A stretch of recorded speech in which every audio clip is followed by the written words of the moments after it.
학생 여러분 안녕하십니까? 에듀텍 특론 그 마지막 번째 강의입니다.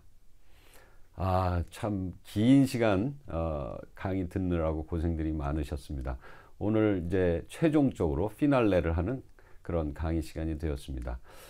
자, 우리는 지금 에듀테크를 공부하면서 다음 주에는 아마도 여러분이 텀 프로젝트 발표 등등 이게 매해 달라질 수는 있지만 이건 텀 프로젝트 발표를 하시게 될 거고, 에듀텍 스타트업을 여러분 나름대로 창립하는 설립하는 그런 계획서를 내게 될 것입니다. 네, 에듀텍 스타트업을 실제로 경영할 때 어떤 문제가 있을까?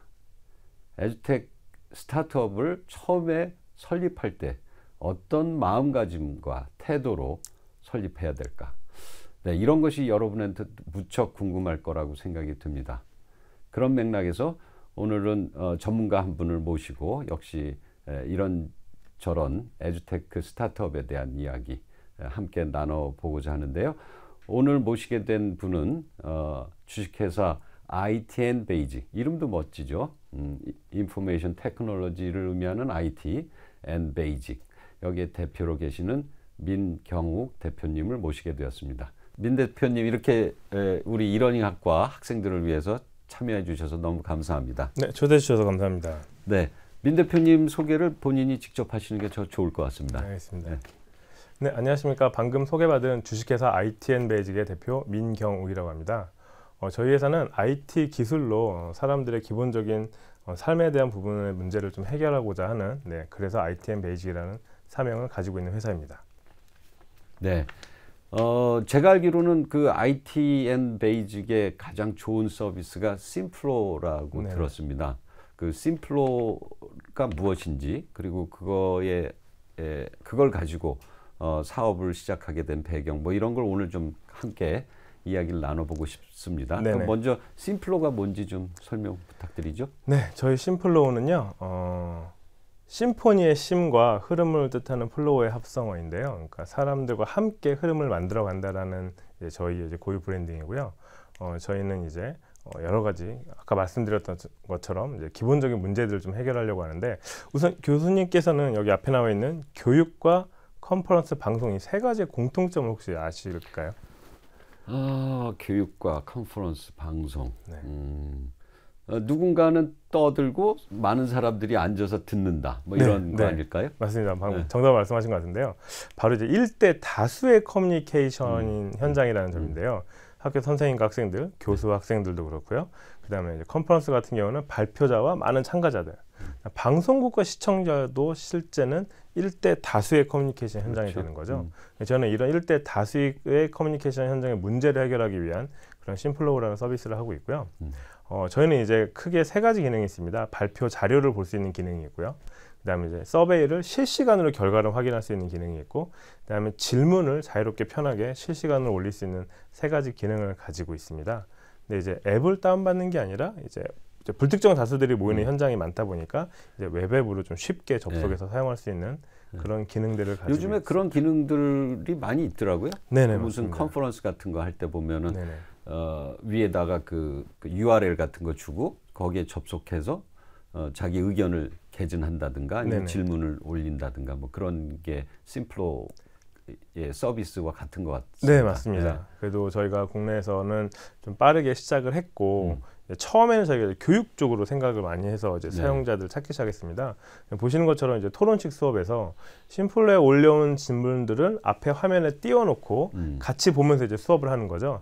이런 식의 이제 교육적인 목적으로 처음에 이제 시작을 했는데, 하다 보니까 방금 말씀드렸던 1대 다수의 현장, 그런 교육이 일반 공교육만 있는 게 아니라 기업에서도 교육을 많이 하고 있고요. 실제 그 다음에 이런 뭐 대선 토론 후보들의 이제 토론회 같은 경우도 실제 이 토론회는 온라인으로 중계가 됐는데 현장에 없지만 온라인으로 방송을 보면서 사람들이 질문을 남기거나 참여할 수 있게도 되어 있었고요.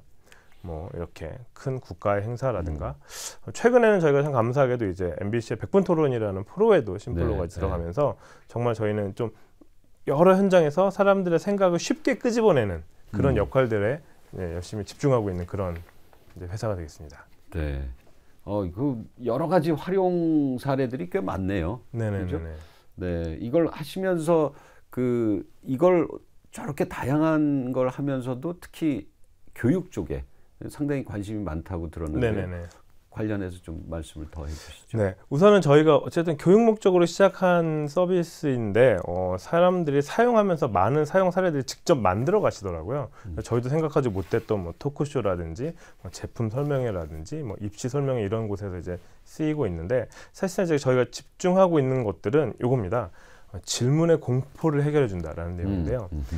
인지공학적이라든가 뭐 사회학적으로도 사람들이 많은 사람들 앞에서 질문한다라는 게 내가 틀릴지도 모른다라는 공포를 느낀다고 하더라고요.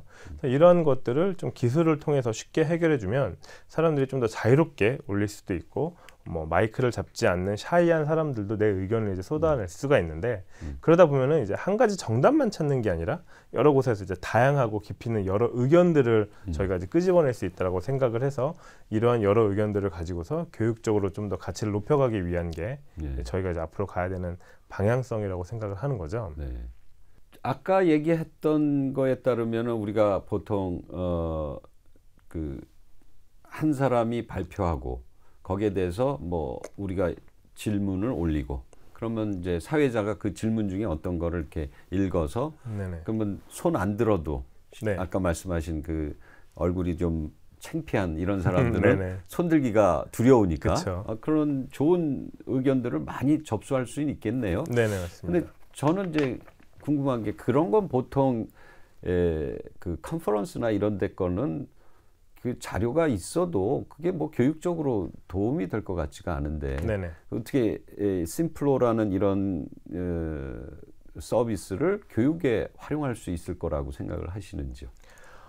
사람들의 생각이라는 거는요, 뭔가에 집중하거나 참여했을 때 나도 모르게 이제 나오는 그런 생각들, 질문들이 쌓였을 때 되게 큰 가치를 느낀다고 저희는 보거든요.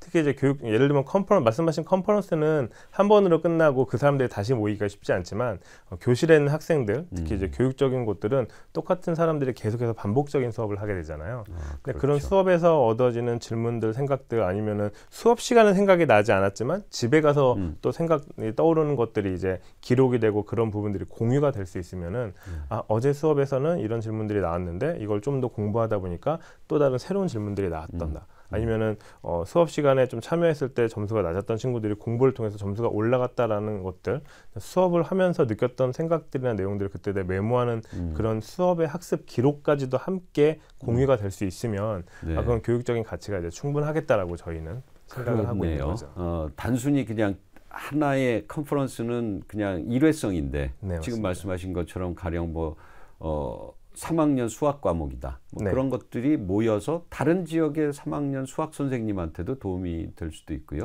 네, 그런 자료들, 그러니까 결국은 데이터의 문제인 것 같은데요. 어떤 데이터를 어떻게 모으실 계획인지 생각하시는 바가 있는가? 네.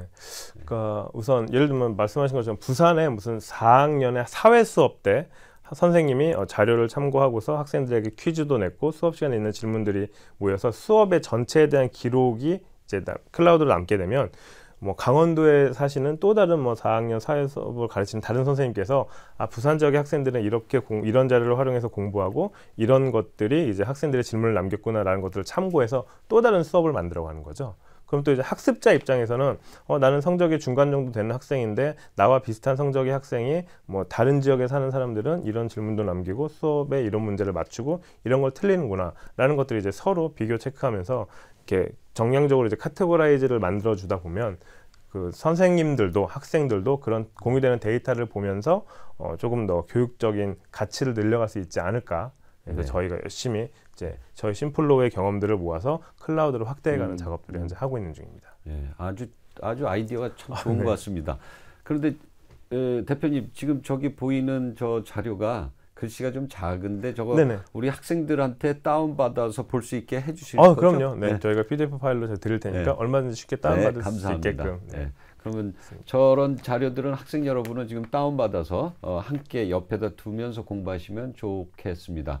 네, 지금까지는 민 대표님께서 계시는 ITN 베이직의 그 대표 서비스 심플로에 대해서 우리가 알아보면서 심플로가 교육적인 측면에서 앞으로 어떻게 발전할 것인지에 대해서 알아봤습니다. 그런데 정작 이제 우리 학생들은 아까 맨 처음에 제가 서두에서 말씀드린 것처럼 에듀테크 스타트업을 처음 만들 때 설립할 때 어떤 마음가짐으로 했는지 뭐 그런 역사적인 과정을 통해서 어떤 노하우를 이제 전수받고 싶을 수 있기 때문에 제가 한번 민 대표님한테 여쭤보겠습니다. 민 대표님께서 지금 ITN 베이직이라는 그 기업을 하고 계시는데 그것을 처음에 할 때 그 히스토리, 백그라운드 뭐 스토리 같은 게 있으면 좀 들려주시죠. 네, 이제 저희가 맨 처음에 이 사업 아이템을 구상하게 된 계기가요. 이제 이렇게 되는데요. 여러분들 이제 뭐 안녕하세요나 뭐 불후의 명곡 같은 방송 프로그램에서 투표하는 기계들 있지 않습니까? 이제 클리커라고 얘기하는 투표 기기가 있는데 실제 이 투표 기기는 이제 미국에서 1970년대 방송 TV쇼에서 처음에 등장을 했고요. 2000년대 초반에 미국의 아이비리그를 중심으로 교육 도구로 활용하기 시작합니다. 어떻게 활용하냐면 뭐 출석 체크도 간단하게 오늘의 뭐 출석 체크는 2, 3, 1, 2야 그러면은 학생들이 거기 방송 버튼을 누르면은 출석 체크가 된다거나 수업 시간에 이 문제에 대해서 어떻게 생각하나 그러면 학생들이 이제 그 자기가 가지고 있는 리모컨 버튼을 눌러서 수업에 참여를 하게 만드는 거죠. 근데 단순하게 리모컨 버튼을 누르는 이 단순 액션을 통해서 수업에 참여를 시키는 것만으로도 학생들이 교육적으로 큰 효과가 일어나더라라는 것들에 대한 교과별로 다양한 논문들이 이제 발표가 됩니다. 저희가 이제 우연히 그 논문을 이제 알게 되고 한국의 사례가 뭐가 이제 찾아보게 됐는데 막상 이제 비용이 비싸니까 리모컨도 대당 $70, $80씩 해서 학생들이 개별로 구매를 했었어야 되고요. 그다음에 이제 수신기다 보니까 그런 수신기들이 교실마다 다 이제 설치가 돼야 되는데 초기에 도입 비용이 너무 비싼 거죠. 그래서 한국에서는 이제 도입의 시도는 있었지만 확실히 이제 도입 사례가 없었고 확산되지 못해서 이제는 대형 컨퍼런스나 방송 쪽으로만 이제 활용되고 있었는데요. 저희가 이제 이런 아이템을 알게 되고 이걸 스마트폰 시대에 스마트 앱으로 한번 만들어 보자라는 게 처음에 시작이었습니다. 그래서 이제 기획을 하게 되었고 이제 프로토타입을 개발을 하게 되었고 본격적으로 이거 사업화해도 되겠다라고 이제 판단을 해서 제가 이제 이 시기에 저희 이제 아이템 베이직이라는 회사에 합류를 하게 된 거죠. 예. 근데 처음부터 저런 기획 단계부터 민 대표께서 들어가셨나요? 아니면 그렇지 않고 누군가가 같이 시작을 하고 있었나요? 그러니까 처음에 제가 2012년도 겨울에 카페 회동이라고 써놨는데요.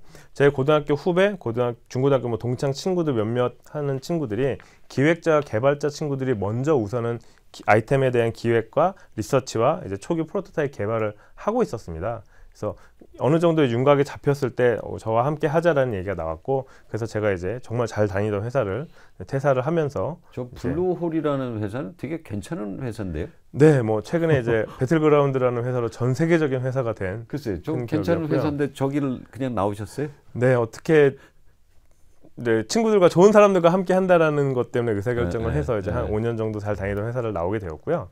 그래서 회사를 나왔지만 이제 팀으로서 맨 처음에는 움직이고 개인 사업자로 움직여서 실제 법인 설립까지도 1년이 넘는 시간이 걸렸습니다. 그래서 아이템에 대해서 프로토타입을 가지고서 시장에서 사람들의 반응을 확인하고 그러면서 고객들이 생기고 뭐 초기 매출도 발생하고 이러면서 이제 1년이 넘는 시간 동안도 사실상 이렇게 꾸준히 사업 절차를 걸쳤고요.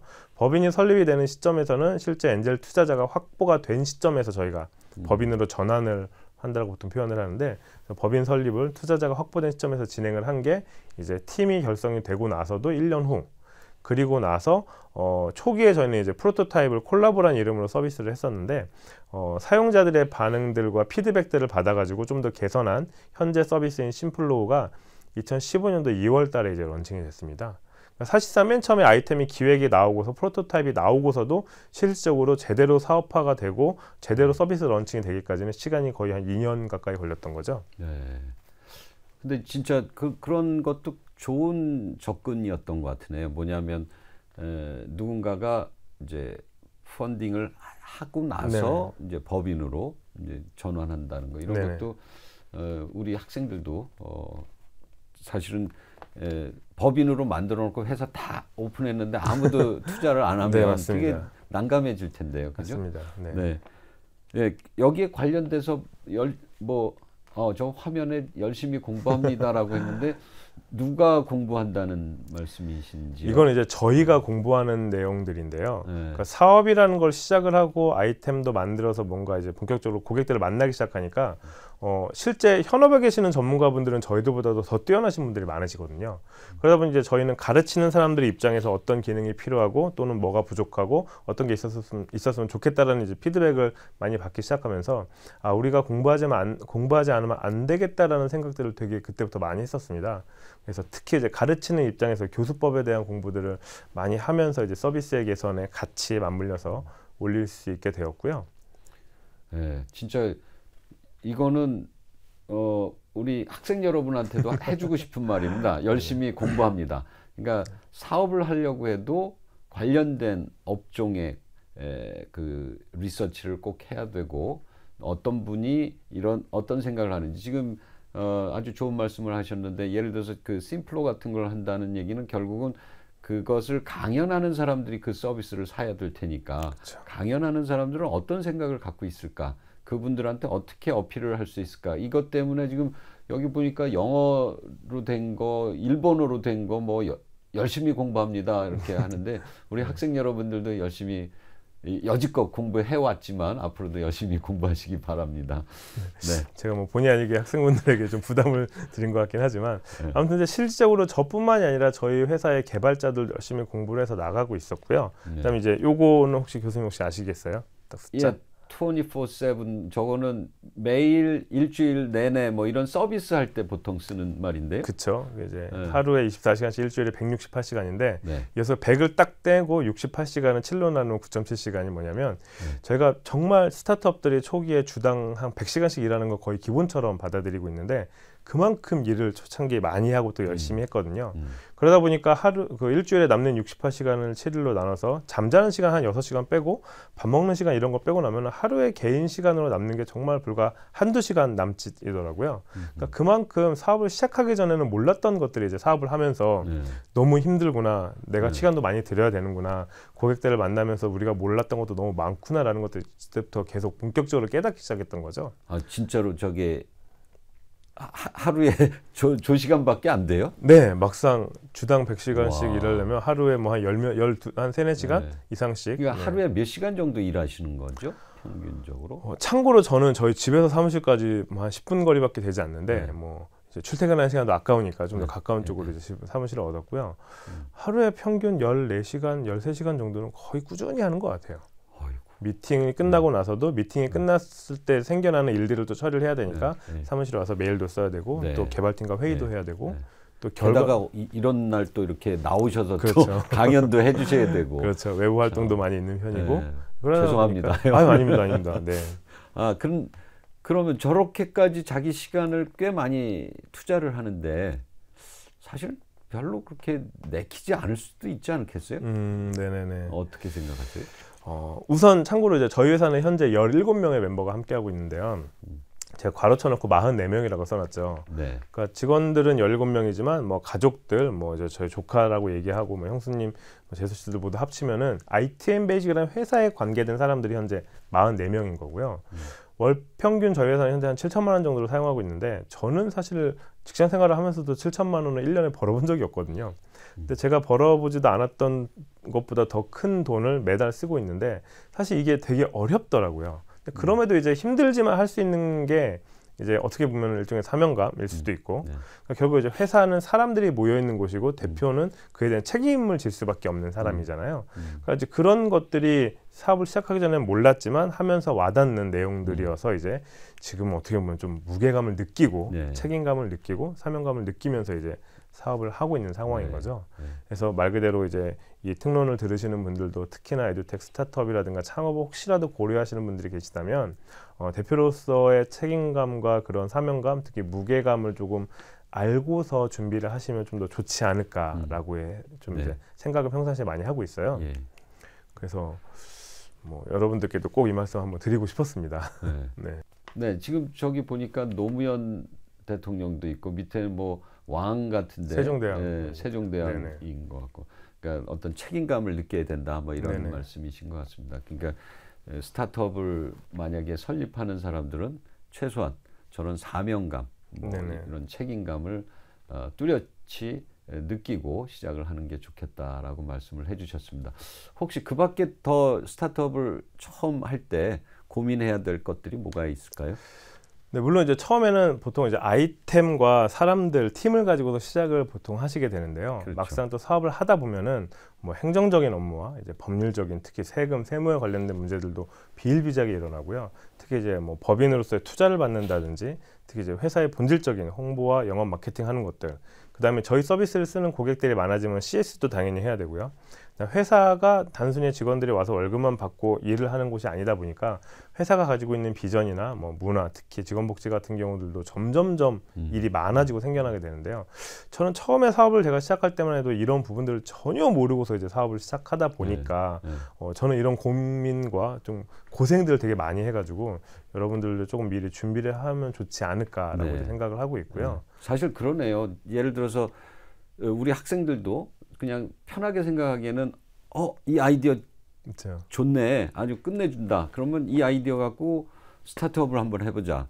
그러면 나 혼자 하기 어려우니까 친구들 중에 이거 같이 해줄 사람들, 뭐 컨텐츠 하는 사람, 뭐 플랫폼 하는 사람 같이 모여서 시작했는데 막상 무슨 그쵸. 저런 행정 처리라든가 뭐 계약서 쓰는 거라든가 이런 것 등등 이런 것 때문에 사실은 중간에서 설립을 포기할 수도 있을 것 같은데요. 네네. 혹시 뭐 다른 방법은 없을까요? 다행히도 우리나라 같은 경우는 최근에 이제 국가 주도의 창업 지원 센터라든가 각종 기관들이 많기 때문에 이런 사업의 아이템과 개발에 대한 본질적인 문제, 외적인 부분들은 도움을 받은 곳들이 많습니다. 그래서 뭐 각종 창업 허브라든지 뭐 이제 창업 센터라든지 그다음에 기업들도 최근에는 인큐베이팅 센터들을 많이 운영하고 프로그램들을 운영하기 때문에 여러분들의 아이디어가 괜찮을 경우에는 처음부터 모든 거 혼자 하려고 하지 마시고 그런 관련된 기관들, 센터들 지원할 수 있는 곳들을 좀 찾아가셔서 아이템에 대한 뭐 상담, 그다음에 개발에 대한 뭐 이제 자문, 그다음에 여러분이 구성하고 있는 팀으로 부족한 부분들을 어떻게 도움을 받을지를 조금씩 이제 이야기를 하다 보면은 되게 많은 도움을 받을 수 있고 실제 저희도 그러한 다양한 기관들의 지원들을 통해 가지고 여기까지 오게 된 케이스거든요. 그렇군요. 저는 또 아까 설명하는데 저기 적혀 있는 것 중에 비전, 네네. 회사의 비전, 그리고 이제 거기 있는 아까 17명이었나요? 네, 17명입니다. 근데 가로 안에 44명. 그래서 뭐 맞습니다. 형수님, 재수 씨까지 이렇게 그 딸린 식구까지 고민해주는 그런 대표. 참 책임감도 있고 좋겠다. 네. 회사의 비전 같은 것도 네네. 비전이 있으실 것 같은데요. 네. 네, 참고로 저희 회사의 비전은 세상에 의미 있는 일을 재미있게 하기 위해 매일매일 공부하고 성장하자인데요. 그러니까 저도 물론 이 업계에 들어와서 모르는 부분들이 너무 많기 때문에 공부를 많이 하고 또 저희 개발자들도 외부 세미나나 컨퍼런스가 있으면 많이 나가서 공부를 하는 편이고요. 또 회사라는 곳이 사람들이 대표가 없어도 제대로 돌아야 되는 곳이 저는 회사라고 생각을 하다 보니까 멤버들이 모두 똑같은 비전을 가지고 생각을 가지고 움직이는 게 저는 되게 중요하다고 생각을 해서 저희 회사의 비전을 이렇게 잡고 움직이고 있는 중입니다. 네. 사실은 이 부분이 의도된 질문이에요. 오늘 만나서 민 대표님하고 이렇게 오늘 이게 강의 순서를 얘기하다가 우연히 이제 회사 비전을 제가 여쭤봤더니 방금 말씀하신 것처럼 세상에 의미 있는 일을 재미있게 하기 위해서 마지막에 매일매일 공부하고 성장하자. 들으셨죠? 매일매일 공부하십시오. 이 말을 해드리고 싶어서. 예, 그리고 이제 이건 뭐 농반진반이긴 했으나 사실은 회사라면 정말 그런 비전이 있어야 되고 특히 대표라면 우리가 리더들은 사실 비전이 있어야 그 국가도 그렇고 대학도 그렇고 회사도 그 대표가 어떤 비전을 갖고 그렇죠. 어떤 가치관으로 이끌어 가느냐에 따라서 정말 돈만 버는 게 아니라 거기서부터 자기의 어떤 실현감, 자기의 실현감 이런 것도 느끼지 않을까 그런 생각이 됩니다. 끝으로 뭐 IT 앤 베이직이 생각하는 미래. 네네. 그러니까 저희는 교육 스타트업, 에듀테크 스타트업으로서 너무 획일화된 교육이 아니라 시대가 바뀌었기 때문에 좀 개개인들의 특성을 고려한 교육으로 가기를 희망하고요. 또 그렇게 사회가 바뀌어야 된다고 생각을 하고요. 거기에 이제 저희 이제 심플로우라는 서비스 또 저희의 다른 서비스들이 사회에 일조할 수 있으면은 이제 멤버들이 참 보람을 느끼지 않을까라고 네. 평상시 생각을 많이 해요. 그래서 개개인의 특성을 고려한 이제 진정한 개별화 교육이 될 수 있게끔 제가 열심히 노력하고 있고요. 네, 그래요. 지금까지 ITN 베이직을 처음에 만드시면서 그 생각나는 것들, 그 히스토리랄까요? 이런 거에 대해서 지금 민 대표님께서 설명을 해주셨습니다. 회사의 어떤 비전도 참 멋지고요. 여러분 열심히 공부하십시오. 그리고 이제부터는 그러면은 이제 실제로 학생 여러분에게 이 뭐랄까요? 스타트업을 경영하면서 타이틀은 느꼈던 소외라고 하셨는데 거기서 경험 같은 거 이런 노하우를 우리 학생들한테 좀 전해주시는 그런 시간이 됐으면 좋겠습니다. 네네. 우선 이제 저희가 5년 동안 사업을 하면서 정말 많은 분들을 만나고 저희 고객들, 그다음 저희 사용자들 만나면서 이제 제가 느꼈던 부분들을 조금씩 이제 정리해서 말씀드릴까 하는데요. 우선 저는요, 이제 1979년생입니다. 이제 올해 40살이 됐는데, 저는 인터넷이라는 것을 대학교 때 처음 해본 세대거든요. 근데 이제 뭐 스마트폰이 나오고 사회생활을 시작하면서 스마트폰을 이제 경험하고 지금 이제 이런 패러다임을 이렇게 겪고 있는데, 지금 회사를 들어가는 신입사원 친구들, 저보다 나이가 뭐 한 10살 이상이 좀 어리겠죠. 그 다음에 지금 신입생 친구들은 이제 한 20살 정도 차이가 날 테니까 이렇게 보면은 이 친구들은 이미 인터넷을 초중고등학교 때 경험한 세대, 특히 최근에 대학교 신입생이 되는 친구들은 태어나서부터 스마트폰을 경험한 세대가 되는 겁니다. 그러니까 요즘 애들은 액정 화면 있으면 우선 손가락을 대서 터치를 하고 본다는 거죠. 그만큼 이제 사회 패러다임이 바뀌어 있는 상황인 건데, 가르치는 저희들이 이제 교육을 받는 사람들의 패러다임이 바뀐 거를 크게 이해하지 못하고 우리의 경험대로만 움직였을 경우에는 이런 데서 조금 이제 갭의 차이가 난다라는 거를 좀 말씀을 드리고 싶었거든요. 특히 이제 저희 같은 경우는 97년도부터 탐구 생활이 종료가 된 세대입니다. 그러니까 저희는 이미 방학 때 또는 뭐 이제 학창 시절에 경험을 통해서 뭔가를 배운 세대가 됐는데, 지금 스마트폰 세대에 자라나는 친구들은요, 이미 뭔가를 경험하는 게 아니라 궁금한 게 있으면은 찾아봅니다. 스마트폰을 열어서 쉽게. 그마저도 초창기에는 네이버와 구글로 대변되는 텍스트 검색을 했다면 지금 친구들은 오히려 유튜브에서 동영상으로 되어 있는 정보를 더 쉽게 찾고 검색을 많이 하는 시대거든요. 근데 이미 이제 과거의 중앙 집중식 교육이 통하는 시대가 아니라는 거죠. 그래서 교육 시스템이 우리나라는 학생들은 바뀌었는데 이미 시스템이 아직 그대로이지 않을까라는 고민들을 고객들과 여러 사용하시는 분들을 통해서 많이 경험을 하고 있습니다. 예, 우리도 사실 저런 것이 큰 문제라고 생각이 듭니다.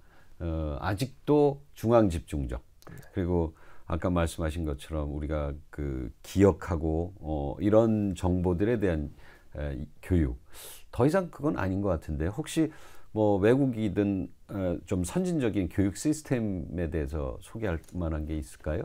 관련해서? 네, 실제 저희가 사업을 시작하면서 많이 참고했던 사이트인데요. P21.org라는 이제 미국의 사이트입니다. 여기는 어디냐면 아주 유명한 사이트죠. 네, 맞습니다. 네. 교육 쪽에는. 네, 21세기 교육을 위한 파트너십이라는 미국의 교육부와 뭐 애플, 뭐 시스코 같은 큰 기업들이 처음에 파운딩을 해서 2002년도에 이제 생긴 기관인데요. 여기서는 이제 미래의 교육, 21세기 교육에 대해서 미국의 K-12 학생들에게 가르쳐야 될 내용들을 포시 또는 포시S라는 이제 패러다임을 이제 제공을 하고 있는데요. 커뮤니케이션, 콜라보레이션, 크리티컬 띵킹, 그리고 이제 크리에이티비티 네 가지를 이제 이야기를 하고 있고, 이것이 21세기 교육의 핵심이다라는 얘기를 하고 있거든요. 소통을 통해서 협업을 하고 그래야지 사람들이 비판적인 사고와 창의성을 길러내는 것이 이제 중요하다라고 얘기를 하는데, 저는 이걸 어떻게 해석을 하냐면요. 21세기 교육에는 창의성과 비판적인 사고가 필요합니다. 그거는 혼자서 길러낼 수 있는 힘이 아니기 때문에 결국 누군가와 협업을 해야 되고, 그 협업을 하기 위해서 가장 필요한 것이 소통에 대한 스킬이다라고 이제 저희는 해석을 하고 있고요. 그래서 이런 소통의 스킬을 잘 길러낼 수 있는 것들, 포시의 개념에 가장 이제 부합한 수업 방식이 이제 거꾸로 교실, 플립드 러닝이라고 얘기하는 그런 수업 방식이지 않을까라고 이제 저희는 생각을 하고 있는 거죠. 네. 예를 들어서 진짜로 아까 얘기했던 심플로, 저는 이름이 네. 마음이 흘러간다라는 느낌이 네, 좀 드는데요. 네. 아무튼 근데 아까 보니까 SYM인 거 보면 이제 심포니라든가 이렇게 동시에라든가 뭐 이런 네, 것 같습니다. 근데 맞습니다. 그걸 통해서 뭔가를 그 미리 숙제랄까 아니면 질문이랄까 이런 것들을 다 학교 선생님한테 올려주고, 네네. 그리고 선생님은 그런 걸 통해서 애들하고 뭐 카톡을 했든 뭐 그쵸. 아니면 심플로 같은 거를 조금 확장한 기능으로 뭐 공부를 하게끔 해서 그 다음에 학교에 오면 정말 그거 가지고 토론만 하게. 네, 맞습니다. 그런 것이 지금 우리가 보통 거꾸로 교실이라 그러면 여러분들도 아시겠지만 뭐 동영상이나 이런 걸 미리 교수자가 학생들한테 알려주고, 그러면 학생들은 그걸 보고 그 다음날 학교에 와서는 그거 가지고 같이 토론하고, 네네, 누구는 이렇게 생각하는구나, 누구는 어떻게 이런 게 사실은 그 콜라보레이션이 되는 거고, 그래서 제일 중요한 커뮤니케이션을 지금 심플로 같은 걸로 네. 하신다는 그런 말씀 같습니다. 네. 그러니까 실제 저희 심플로를 사용하시는 그 선생님들 보면은 유튜브 링크 같은 경우는 심플로에 연결해서 학생들이 집에 가면 스마트폰이 됐든 PC가 됐든 그냥 선생님이 올려놓은 동영상을 보고 그 동영상에 관련된 소감이나 아니면 궁금한 것들을 그냥 질문을 남겨놓고 다음날 수업 시간에 학생들이 올려놓은 질문이나 의견들을 그냥 앞에다 띄워놓고서 그냥 같이 보면서 Q&A를 하거나 이제 질문하는 경우를 많이 사용하고 계시거든요. 예. 네, 이렇게 미국이라든가 다른 선진화된 나라들은 조금 더 국가와 기업들이 힘을 합쳐가지고 빠른 패러다임을 만들어가고 있는데요. 특히 우리나라는 이제 기업과 공교육의 속도차가 생각보다 많이 나고 있습니다. 예를 들면 기업 같은 경우는 이제 ROI를 따져서 이득이 된다 싶으면 되게 빠르게 움직이거든요.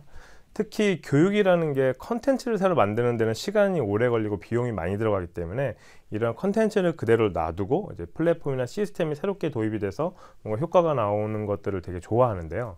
하지만 이제 우리 공교육은 어찌됐든 대한민국은 나라가 전체가 표준화된 교육을 하고 있다 보니까 실질적으로 입시 위주, 특히 대학교를 가기 위한 것들을 초중고에서 가르치다 보면서 뭔가 이제 정답을 가르치는 방법으로서의 교육이 가면서 좀 개인화된 교육, 좀 발빠르게 패러다임이 바뀌거나 하는 게 쉽지가 않다라는 거죠. 그래서 교육이 자꾸 시대가 바뀌었고 패러다임이 바뀌었고 이미 21세기 교육으로 선진국가들은 접근을 하고 있기 때문에 우리나라도 조금 더 다양한 의견을 주고받을 수 있고 경험하면서 특히 왜 이렇게 되는지 학생들이 직접 생각해 볼 수 있는 교육을 좀 해야 한다라고 이제 저는 저희 고객들을 만나고 심플로를 통해서 많이 경험을 하게 되었습니다. 예, 저도 거의 비슷한 생각을 하는데 이 기업은 아무래도 ROI를 따져보면 돈이 된다 싶으면 그냥 뭐랄까 이 의사결정이 빠르고 그런데 이 공교육을 저거 하는 뭐 대학도 그렇고 뭐 교육청도 그렇고 이게 뭔가 의사결정을 하려면 되게 시간도 오래 걸리고, 그리고 이걸 했을 때 아까 지적하신 것처럼 이게 아직까지 우리나라가 입시 위주의 교육이 되다 보니까 저도 정말 서글픈 게 학생들한테 토론을 시키고 이래야 되는데 그래야 뭐 말 그대로 크리티컬 싱킹이 되고 창조성이 길러지는데 그냥 하나의 정답만 알려주는 이런 거는 참 너무 아쉽다 그런 생각이 듭니다. 민 대표님께서도 이 회사를 운영하시면서 이런 거에 대한 문제점을 느끼셨는데 그것과 관련해서 우리 학생들한테도 이러닝 스타트업, 에듀텍 스타트업을 시작하고자 하는 누구에게도 이런 건 좀 정말 중요한 거니까 한번 생각해 봐야 되지 않겠느냐. 가령 이런 공교육상의 문제점이라든가 이런 면에서 울림이 있는 것 같습니다. 조금만 더 관련해서 말씀을 해 주시죠. 결과적으로 에듀테크 기업도 스마트 교육을 하는 회사들은요, 전자침판을 만들고 뭔가 디지털 교보제를 만드는 걸로 끝나는 것이 아니라요, 그런 기술들을 활용해서 학생들이 좀 더 이제 깊은 사고를 할 수 있게끔 도와주는 게 저는 발전 방향, 가야 되는 방향이라고 생각을 하는데요. 이미 과거 30년의 변화의 폭보다 최근에 10년의 변화의 폭이 훨씬 더 큰 시대를 살고 있잖아요, 우리는. 그러다 보니까 학생들은 끊임없이 새로운 문제를 접근하고 맞닥뜨리게 됩니다. 근데 교육이라는 것이 그러한 학생들이 새로운 문제를 접했을 때 해결할 수 있는 능력을 길러주는 방향으로 가야지, 그렇지 않을 경우에는 결과적으로는 변화의 폭에 맞춰서 우리는 점점 더 뒤처질 수밖에 없거든요. 그러니까 특히나 이제 ICT 기술 또는 뭐 테크 기술로 최첨단을 달리는 이런 회사들, 특히 에듀테크 회사들이 단순히 자신의 기술이 좋아라고 자랑만 하는 것이 아니라 이 기술을 바탕으로 교육을 받는 학생들이 조금 더 새로운 시대에 적응을 잘할 수 있게끔, 새로운 문제를 해결할 수 있는 힘을 길러낼 수 있게끔 이런 철학과 비전을 가지고 움직여주는 게 저는 되게 중요하다고 생각을 하고 있습니다. 예, 저도 동감하는 얘기입니다. 정말 우리 사회가 우리가 조금 더 깊은 사고를 갖도록 그렇게 교육 쪽도 돼야 되는데, 특히 에듀텍을 가지고 그런 깊은 사고를 할 수 있게끔 에듀테크 스타트업을 만들려고 하는 여러분들 또는 누구든 좀 더 신경을 써야 될 것이라고 생각이 됩니다. 네, 오늘 민경욱 대표님을 모시고 이제 이러저러한 에듀텍 스타트업의 초창기 때 경험, 뭐 그다음에 지금 대표로서 쭉 이끌어 오시면서 비전을 갖고 이끌어 오시면서 느꼈던 점, 이런 것들을 말씀을 같이 나눴습니다. 이제 결론적으로 좀 마무리를 하면서 에듀테크 스타트업을 시작해 보려는 우리 학생들에게 좀 좋은 노하우랄까, 요거는 꼭 알아야 된다든가 뭐 이런 얘기를 지금 청해 들었으면 합니다. 네, 알겠습니다. 우선 그럼 저는 세 가지 정도 좀 정리를 해서 말씀드리려고 하는데요. 우선 첫 번째는 에듀테크 스타트업 이전의 사업이라는 점입니다. 물론 에듀에 관련된, 교육에 관련된 기술이 있고 교육적인 가치를 가지고서 사업을 시작하실지언정, 실제 창업을 하고 나서 사업 전선에 뛰어들 경우에는 아까 말씀드렸던 행정적인 문제, 법률, 세무, 그 다음에 내 아이템과 상관없는 문제들이 되게 많거든요. 근데 결과적으로는 사업적으로 내가 회사가 없어지지 않아야 되고 망하지 않아야 되고, 그 다음에 내가 없더라도 회사가 이 아이템이 정말 시스템으로 돌아서 돈이 벌 수 있게끔 사업적인 가치를 우선 만들어 두시는 게 되게 중요한 것 같아요. 아무리 아이템이 좋아도 몇 년 바짝 하고서 없어지는 회사가 아니라 좋은 가치를 좀 더 오랫동안 많은 사람들에게 널리 알리기 위해서는 사업적인 안정성, 사업적인 부분들을 처음부터 조금 많이 고려를 하셔야 될 것 같고요. 그 다음으로는 이제 업에 대한 본질을 좀 더 고민하셨으면 좋겠습니다. 교육 쪽은 이제 저희 경험상 크게 두 가지로 나눠지는 것 같습니다. 하나는 컨텐츠를 생산하는 교육 업체가 있고, 또 하나는 이제 플랫폼이나 저희처럼 기술 기반으로 뭔가 새로운 이제 시스템을 만들어가는 업체가 있는데, 컨텐츠 업체 같은 경우는 끊임없이 컨텐츠를 만들어내는 게 일인 거잖아요. 사람이 들어가고, 뭐 물론 이제 기술로서 컨텐츠를 자동 생산할 수도 있겠지만 쉽지 않다 보니 내가 해야 되는 일에서 정말로 필요한 게 뭔지, 거기에 어떤 부분에서 가장 큰 리소스가 들어가는지는 고민을 하셔야 될 거고요. 저희처럼 플랫폼 기업이나 또는 이제 서비스 시스템을 만드는 기업들은 이게 어떠한 교육적인 가치, 사용자들이 어떤 거에 불편해하고 어떤 거에 도움을 주는지에 대한 그런 본질적인 고민을 좀 하셔야지 이제 사업적으로 안정화되고 좀 더 빠르게 성장할 수 있지 않을까에 대한 생각을 하고 있고요. 가장 마지막으로 드리고 싶은 거는, 나는 이 일을 왜 하고 싶은가에 대한 부분들을 여러분들이 좀 고민을 많이 하셨으면 좋겠습니다. 100시간씩 하는 거 정말 쉽지 않거든요. 그래서 제가 주변에 누군가가 이제 저에게 창업하고 싶어요 뭐 얘기하면은 저는 한 10번 정도는 뜯어 말립니다. 창업하지 말라고. 이렇게 힘든지 몰랐으니까 저도 창업을 하고 있는데요. 근데 막상 그럼에도 불구하고 10번, 20번을 고민해도 나는 정말 이 일이 아니면 안 되겠다라고 생각하시고 판단이 되시면은 그런 부분들에 있어서 내가 생각하는 바를 주변에 정말 널리 알리고 좋은 경험들을 사람들에게 줄 수 있게끔 이제 신념을 가지고서 움직이시면 좋을 것 같거든요. 그래서 여러분들이 창업을 정말 고민하신다면 한 10번 이상은 충분히 고민을 해보시고, 그럼에도 불구하고 나는 이거 해야겠다라고 판단이 서셨을 때 정확한 비전과 철학을 가지고서 움직이시면 참 좋을 것 같습니다. 네, 진짜 그 비전과 철학, 그게 정말 중요한 핵심적인 단어인 것 같습니다. 우리 학생 여러분들 이러닝 스타트업, 에듀텍 스타트업 이런 걸 할 때 정말 무엇이 이 일을 하게 하는지, 저기 써 있는 것처럼 내가 왜 이 일을 하는지 이런 거에 대한 깊은 성찰을 통해서 지금 말씀하신 비전과 철학을 갖출 수 있기를 바랍니다. 함부로 그냥 막바로 뛰어들면 아까 말씀하신 것처럼 100시간씩 일주일에 100시간씩 일하셔야 된답니다. 예, 그래요. 다시 한번 민 대표님께 감사 인사를 드립니다. 제 개인적이기도 하지만 뭐 저의 이 마지막 강의를 대미를 민 대표님하고 같이 하게 돼서 너무 감사드립니다. 혹시 우리 학생들이 우리 민경욱 대표님께 어떤 질문 같은 거 할 수 있을까요? 어떻게?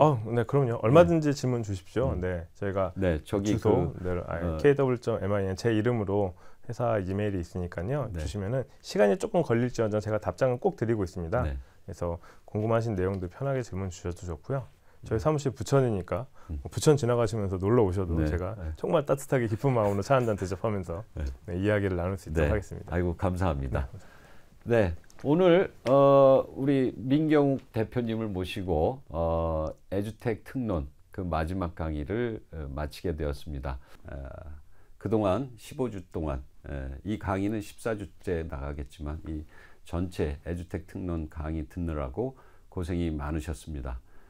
그동안 우리가 공부했던 걸 잠깐만 정리해 보자면 우리가 처음에 그 홍 소장님 모시고 에듀테크란 무엇인가, 그래서 한참 에듀테크에 대한 뭐 정의부터 시작해서 응용 파트까지 그리고 관련된 기술들 이런 얘기를 개괄적으로 설명한 다음에 그 다음에는 에듀테크에서 사용될 매우 중요한 기술들인 예를 들어서 인공지능이라든가 그 다음에 혼합 현실, 그래서 AR, VR, MR 이런 것들에 대한 것, 이것들이 에듀테크에 어떻게 활용될 수 있을까?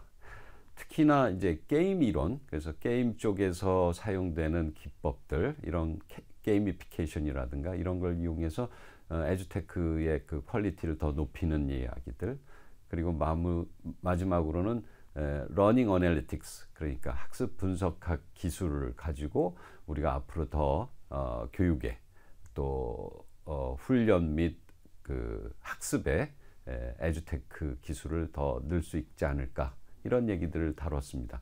이게 거의 뭐 전반부 얘기고, 그 다음에 창업에 관한 이야기를 1시간 정도 했었고요. 그리고 나서 이제 후반부에 와서는 전체적으로 7분의 전문가를 모시고 에듀테크, 그것의 스타트업을 어떻게 할 것인지, 에듀테크는 기업에서 바라보는, 산업계에서는 어떻게 바라보고 있는지 등등 에듀테크와 에듀테크 스타트업에 대해서 공부를 했었습니다. 그리고 이제 오늘은 마무리로 에듀테크 스타트업을 실제로 경영하고 계시는 민 대표님의 마지막에 여러분께 드리는 노하우들, 이런 것까지 다뤘습니다. 아무쪼록 이 강의를 통해서 여러분이 에듀테크 전문가가 되시길 바라고요. 그동안 그냥 에듀테크니 뭐 새로운 용어들이 나올 때마다 데피니션도 없이 지금 쓰이고 있는 이런 에듀테크에 대해서 그래도 여러분 나름대로 정리하시고 에듀테크 전문가로서 성장하시기를 바라고, 이 과목이 여러분에게 그런 기회를 주었기를 담당 교수로서 희망하는 바입니다. 아무쪼록 이번 학기 잘 마치시고 다음 학기에 다시 뵙기를 기대합니다. 그동안 고생하셨고 늘 건강하고 행복하십시오. 감사합니다.